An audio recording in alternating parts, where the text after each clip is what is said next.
Greetings, everyone, and welcome to today's TOC podcast. I'm Joe Weichert, chair of O'Reilly's Tools of Change Conference.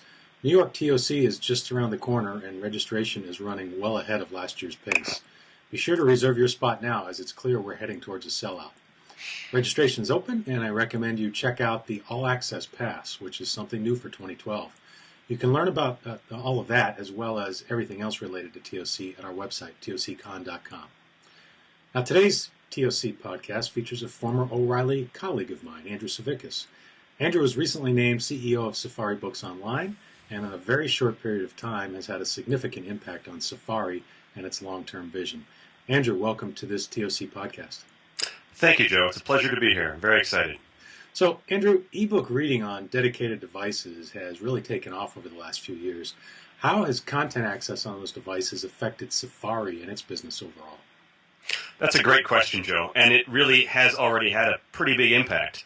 Certainly Safari, which has been around for 10 years, primarily delivering books and more recently video through web browsers on your laptop or your PC, is now serving a lot more customers using dedicated devices, both e-readers and smartphones and tablets. So we're getting to the point now where we're just about 10% of all of the visits to Safari are coming through those kind of devices. And while certainly the majority of that access is smartphones like the iPhone and Android and tablets like the iPad, we also see a fair amount of traffic coming from devices like the Kindle 3 and the Nook as well. So we're certainly seeing a lot of increased interest and usage coming from mobile devices and dedicated e-readers.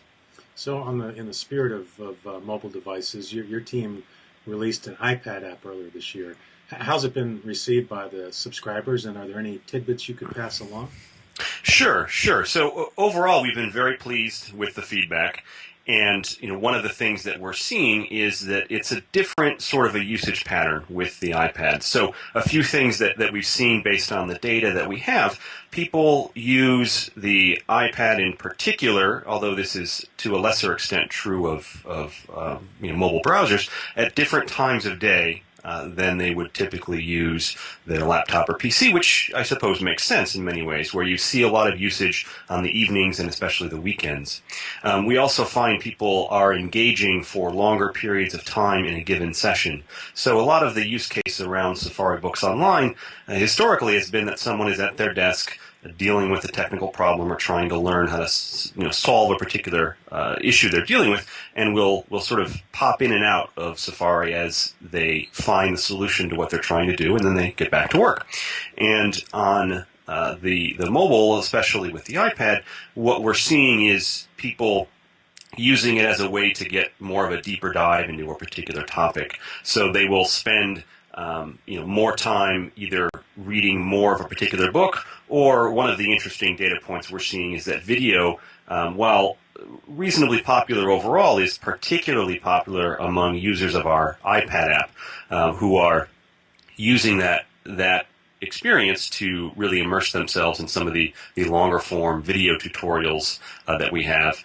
And the other interesting point, and this again really applies not just to the iPad but also through our other mobile, the browser-based experience, is we have seen usage increase overall by a good amount, such that it appears that this usage is additive to what people were otherwise doing anyway.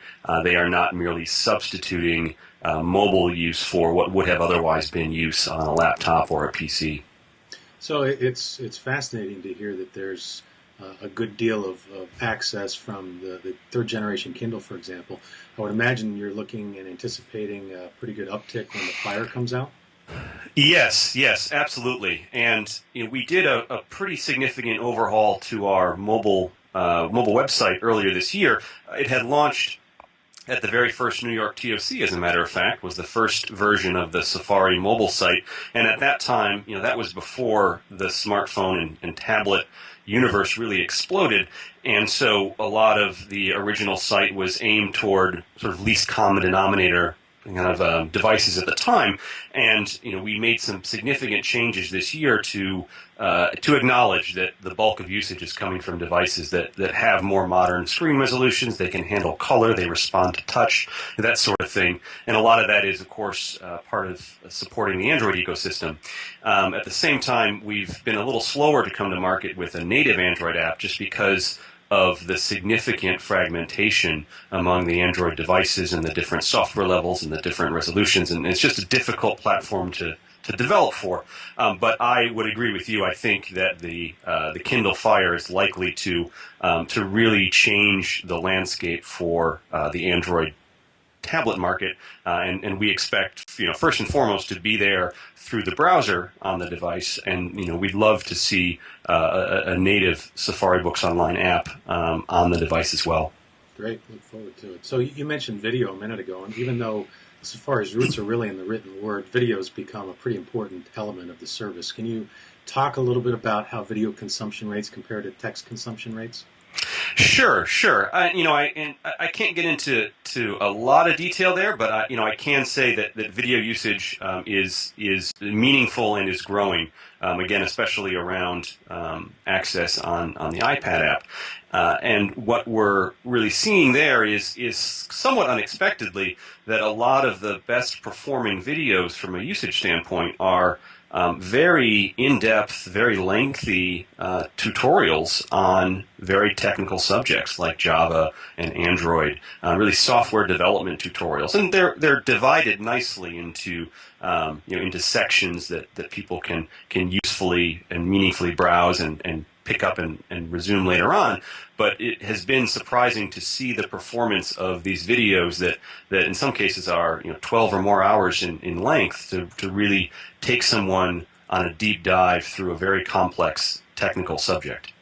Yeah, okay. Well, we were both at that recent Books and Browsers event too, and the thing that jumped out to me, I mean, there were a lot of things that jumped out, but one of the more significant ones is just social reading. It was a really popular topic and a lot of different angles of coming at it there.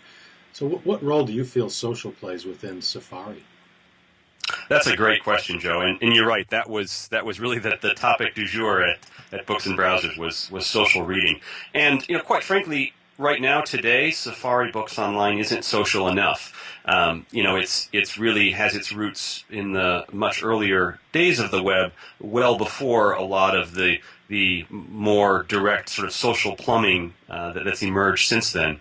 And one of the things that we've started to do is really take a look at what we can do to make that service more useful and more aware of the fact that at any given time there are tens of thousands of people actively using Safari, and how can we use that to make it even more useful service. So we do have some features that you might consider social, in that especially in a corporate environment, we have the ability for a company to establish folders containing particular resources they want their teams to be able to have access to, and we're certainly going to be expanding some of that to make it more dynamic, more sort of feature-rich for an organization, a work group, a small team, and even an individual to not only organize material within something you could call a folder, but to do it on a very granular level, not just at the book or video level, but a chapter, a section, a snippet, a code block, and make it possible for people to share those with others. And that's just sort of the tip of the iceberg. I really do think that there's an enormous opportunity for Safari because we have a service that so many people are using all at the same time, and people who share a lot of common interests and needs that I think there's really a lot of room for us to grow. So I would say that I wouldn't put us out there right now as on the same caliber as some of the really neat stuff we saw at Books and Browsers, but we're certainly looking ahead in that direction. And I would think there are some considerations you have to look at here too with that, because for example, settings-wise, do I want these comments to be public or just within an enterprise? So you've got to kind of feel your way through all that, right? Oh, absolutely. That's a very, very important issue. Especially, we have a lot of customers who are very large organizations and institutions, and even a good amount of government agencies, both U.S. and internationally. And of course, a lot of those agencies and institutions have some pretty specific requirements about privacy and data sharing. So, that is something we need to be very mindful of, where it's one thing to be fiddling with some of these things on an individual user level, but when it comes to a very large financial services corporation with 10,000 engineers and some very very strict regulations about information sharing, we need to be mindful of that. So you're right to raise that issue. I neglected to mention too earlier that you were so instrumental in turning TOC into the success it is today, and I have the good fortune of being able to carry that torch forward with Kat Meyer on this. But one of the things I enjoy most about talking with you, Andrew, is that you've got such a great vision for the future. And so just how about telling the audience what sort of content consumption habits and techniques do you see changing in the next couple of years? Sure. Well, and thank you for the kind words, Joe. I've been nothing but impressed with where you've been taking that torch. So I'm looking forward to seeing how it goes in New York in February. Your question about consumption habits changing, it's an important one. I think one of the biggest shifts that is happening now is that this is very applicable to Safari, in that the web or a website is no longer a destination. It's no longer a place that you go, that you sit down at your computer and you type in an address, and then you are, virtually or not, you're sort of transported to a particular location. The web today is really more of this ubiquitous, constant companion that is something you're connected to wherever you are across a variety of different devices, whether they're more complex things like the smartphones or the tablets, or this sort of Internet of Things of you've got I've got a bathroom scale that's connected to the internet by Wi-Fi, and there's this Nest thermostat that's coming out that is probably smarter than a lot of the devices that we've seen. So there's that ubiquity and the way the web is everywhere that we are, that means that people are connected to each other and connected to the internet at large all the time, and in ways that are just very different from the old model of you sit down at the terminal, you do your thing, and then you leave. So on the one hand, that means enormous opportunities to, I've heard a statistic, may or may not be true, people look at their phones something like 40 or 50 times a day. That's a lot of opportunities to be the thing that someone's looking at, that often, and to try to be that useful and interesting for someone to want to engage with you. At the same time, that also means enormous competition from alternatives like social networking, like video games, like movies, like music. In the early days of the notion of selling book-style content in these mobile app stores and those sorts of environments, it was sort of a concern, or why would people do that, or why would someone want to buy a book through their phone? But the way I see it, this is the opportunity to stock your product in a store that's open 24 hours a day, 365 days a year, and is always in your customer's pocket. I mean, that's a tremendous opportunity.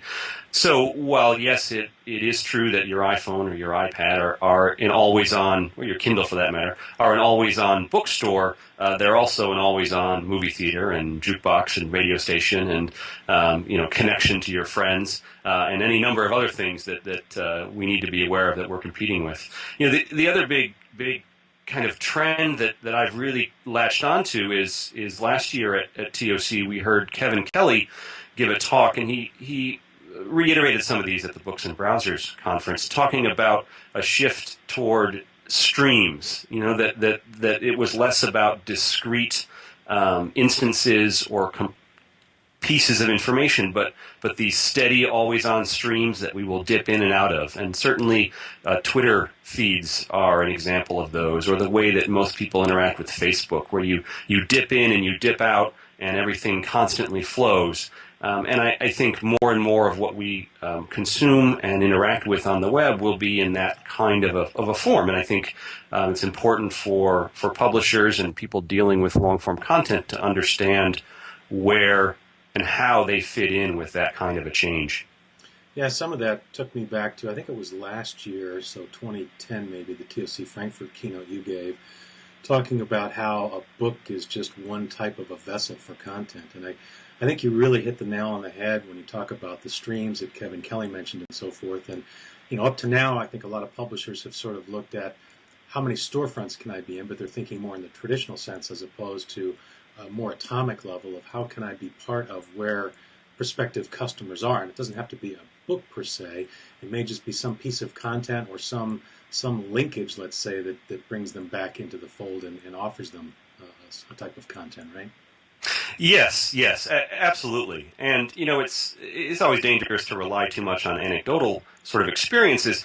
But I remember thinking, maybe it was a year or two ago, and I realized that I had stopped on a daily basis looking at one of the apps or the sites from, say, the New York Times or USA Today or the Boston Globe. I was no longer going to visit those places as a destination, because I knew that if, in all likelihood, something that I was going to find relevant and interesting was going to surface anyway through, especially Twitter stream, but also Facebook for that matter. And realizing that I very, very rarely, would get to one of these sort of previously sort of flagship content destination sites by choosing to go there, I would end up generally getting there because someone that I thought was interesting and respect said something there was useful and important.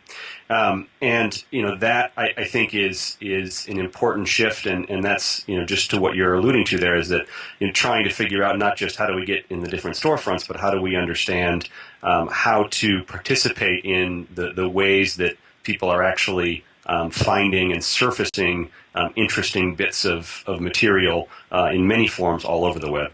Yeah, and that just brought up something else in my mind here. I'm sure you're familiar with that Zeit app on the iPad, right? I've become an addict of it, and every night I have to kind of spend time in there, and it's all short form pieces, right? It's blog posts, it's articles, and so forth.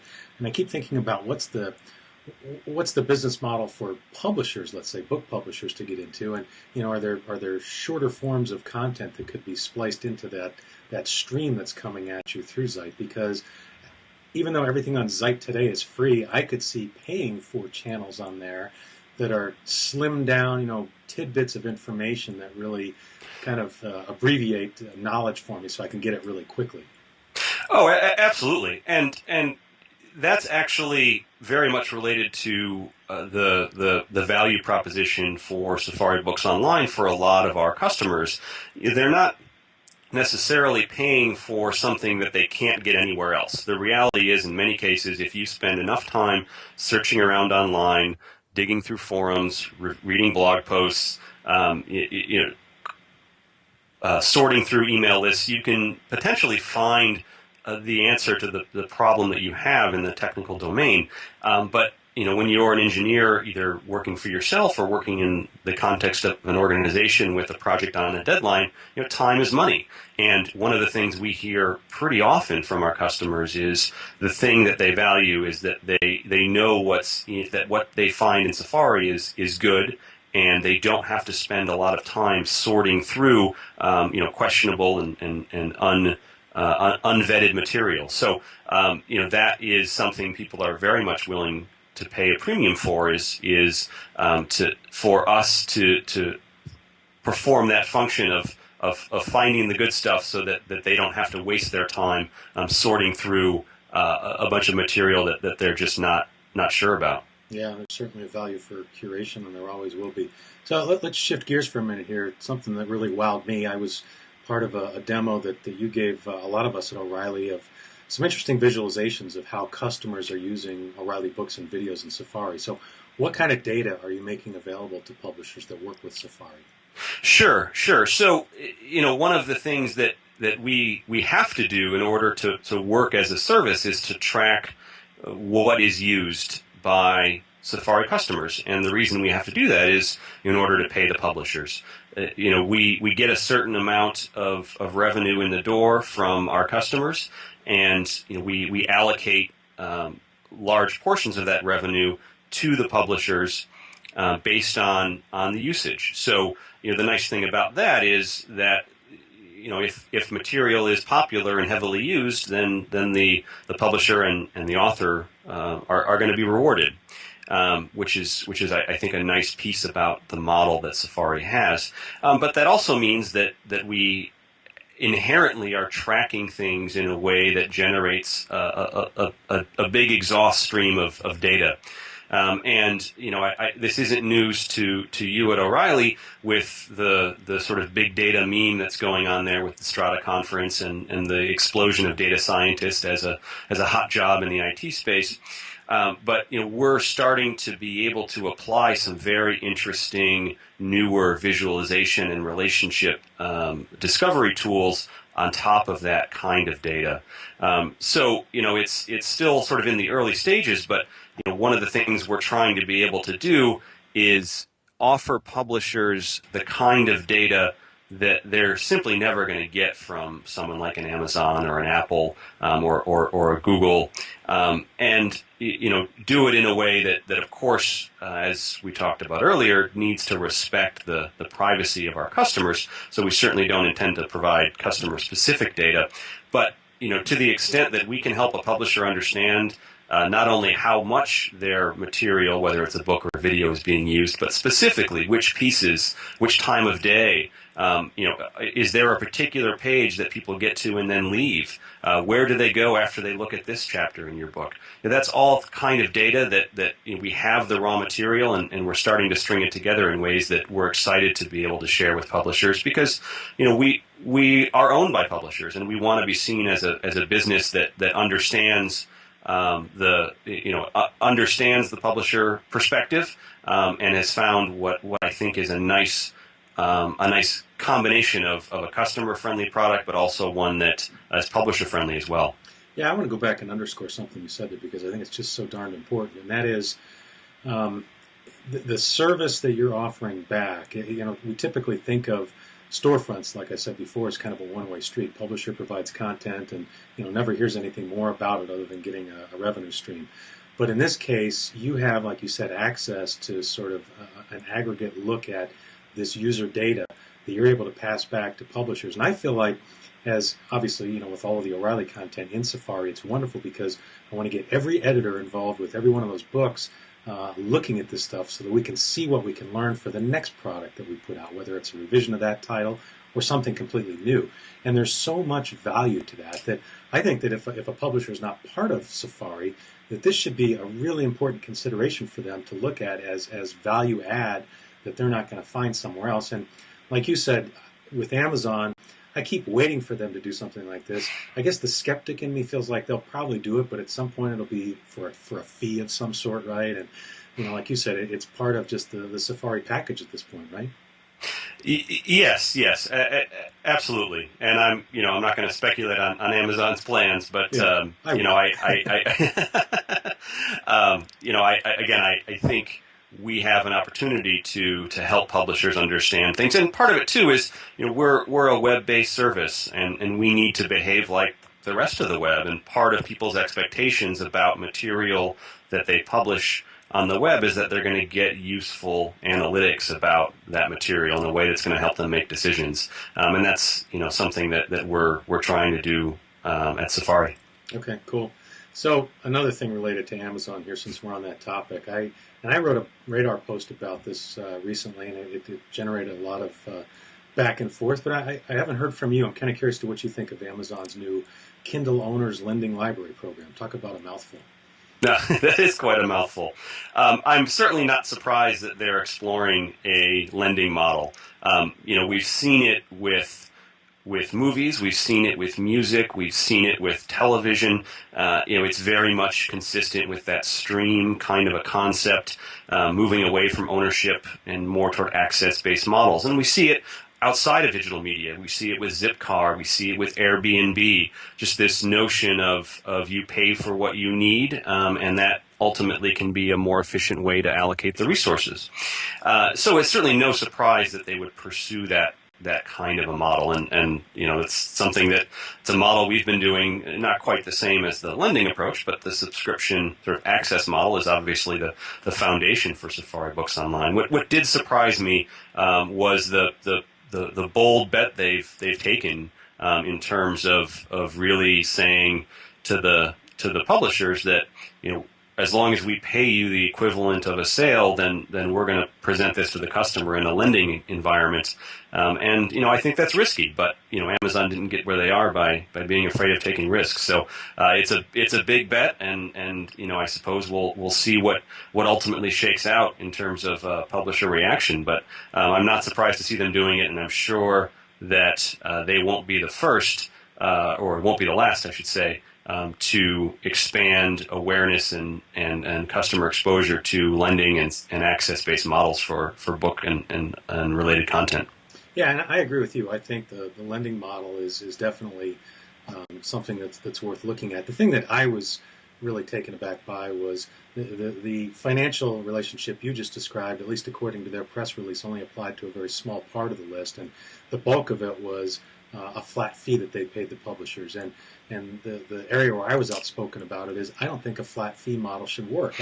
For example, a part of the calculation for the publisher has to be how many Prime subscribers there are today and how many there'll be in 6 months. And Fire, I think, is going to really drive a lot more of those members. And so how could you come up with a reasonable fee? And I think that the pay-for-performance model is much more equitable for everybody, and that's exactly what you guys do at Safari, right?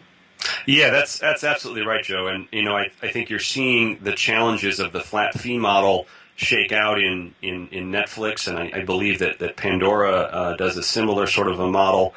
Where the economics on that can be difficult for everyone to quite understand and feel like they're getting a fair deal. So we think we've got a nice model that is pretty clear and makes a lot of sense, and does, as you say, sort of pay for performance there. So I would be as skeptical as you are in a publisher's shoes about what that flat fee model really means, especially looking ahead 6 months, 12 months, 18 months down the road.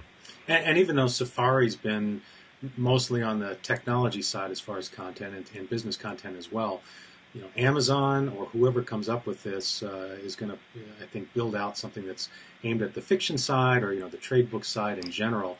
Do you feel like that model is going to be popular with potential subscribers? Again, I think there's no question the number of subscription and access-based models will grow. I do think it will be challenging to do that kind of a Netflix-style model for just really broad mass market kind of stuff. Certainly someone like an Amazon or a Barnes & Noble, has a shot at something like that. But the sheer volume of books, published, every day, every month, every year, and the sheer number of publishers involved with securing those kind of rights, especially dealing with the geographic issues. I think there's going to be some challenges in trying to make that model work for a mass consumer, general purpose kind of an audience like you see with a Netflix kind of a thing or a Spotify kind of a product. Where I do think we will see more uptake on the subscription side, and at least in the near term, is in more genre fiction or nonfiction kind of verticals where there are communities of interest around the material, and generally in topic areas that are outside of the typical sort of agent trade model, where the rights are a lot less clear and sort of divided up a lot more. And this is something I know that that Mike Shatskin has talked about quite a bit in terms of the power of verticals with this kind of a a product, and I think that's absolutely true. So Safari worked and continues to work in the technology and business space, but that I think is partly because that is an audience that was willing to move toward electronic and especially web-based reading much sooner than a lot of other people and a lot of other audiences. But now that really a lot of people out there are much more comfortable with the notion of reading long-form content electronically, are a lot more familiar with this kind of a pricing model, that we're going to start to see many more of these kind of things pop up in different genres and in different verticals of content type. Yeah, that vertical approach I think makes a lot of sense. That's hard to argue with. Well, Andrew Savikas, congratulations again on your appointment to CEO of Safari in this new role, and appreciate you taking the time for today's TOC podcast. Oh, thank you, Joe. It was my pleasure.